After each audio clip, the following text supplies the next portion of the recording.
السلام عليكم ورحمة الله وبركاته. أعوذ بالله من الشيطان الرجيم. بسم الله الرحمن الرحيم. والتين والزيتون وطور سينين وهذا البلد الأمين.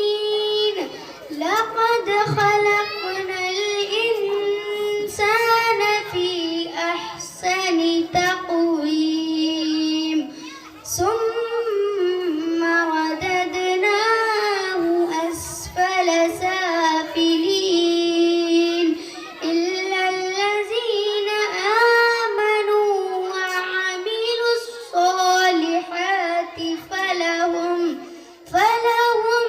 أجر غير ممنون. فما يكذبك بعد بالدين؟ أليس الله بأحكم الحاكمين؟ صدق الله العظيم. السلام عليكم.